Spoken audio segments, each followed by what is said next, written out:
Salam semua, puji Tuhan, semoga kita sehat dan diberi berkat banyak-banyak oleh Tuhan. Kali ini saya ingin menjelaskan bagaimana agama Kristen memahami cara Tuhan menciptakan segala sesuatu. Dalam pandangan Kristen, memahami bahwa Tuhan menciptakan segala sesuatu dengan berfirman. Maka ciptaan itu ada dan Tuhan memberi nafas hidup pada ciptaan melalui hembusan nafas dari rohnya. Maka ciptaan itu hidup. Di sini terlihat bahwa antara Allah atau Bapa dan Firman dan Roh Kudus itu setara, sehakikat, sederajat. Karena Allah, Firman, dan Rohnya adalah kesatuan Allah. Jadi kalau Allah tanpa Firman, ciptaan tidak pernah ada. Dan juga kalau Allah tanpa Roh, Allah itu tak pernah ada, karena kalau tanpa roh, dia itu seperti batu. Jadi satunya Allah harus ada firman dan ada roh Allah. Inilah konsep penciptaan.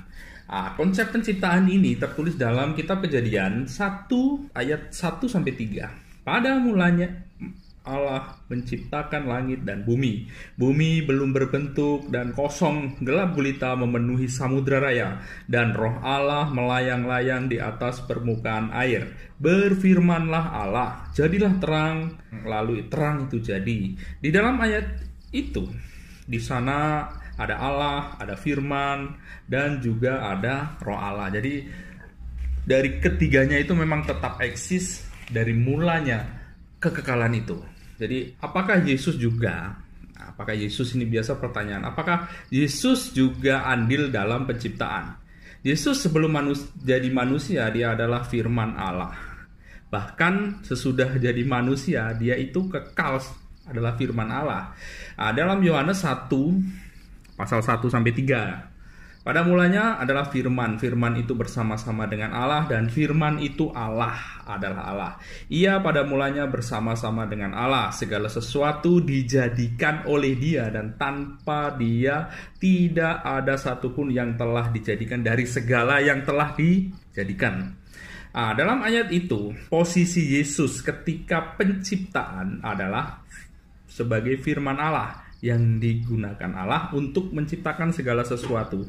Jadi kalau tanpa Yesus atau firman Allah, ciptaan memang tidak pernah akan ada.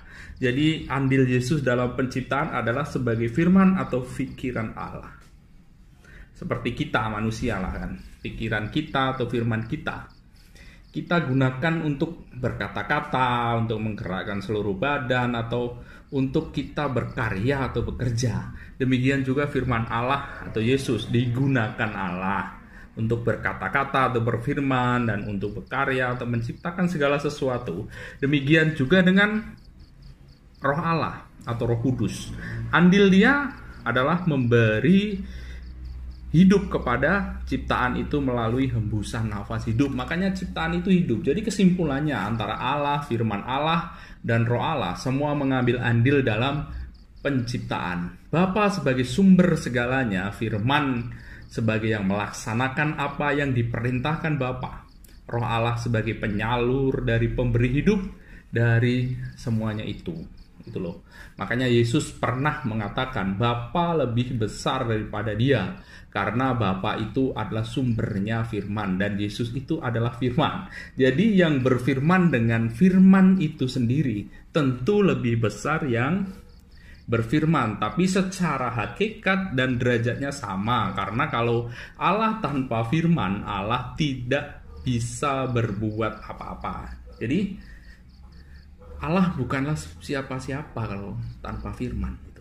Karena ciptaan tidak akan pernah ada. Jadi Allah kalau tanpa firman itu jadi tidak pernah akan ada itu Allah. Jadi kesimpulannya seperti itu. Jadi proses penciptaan itu Allah menggunakan firman ini untuk menciptakan segala sesuatu, dan menggunakan rohnya untuk memberi nafas hidup kepada ciptaannya itu. Maka ciptaannya itu hidup. Jadi Allah itu harus ada firman, harus ada roh untuk penciptaan yang sempurna seperti kita.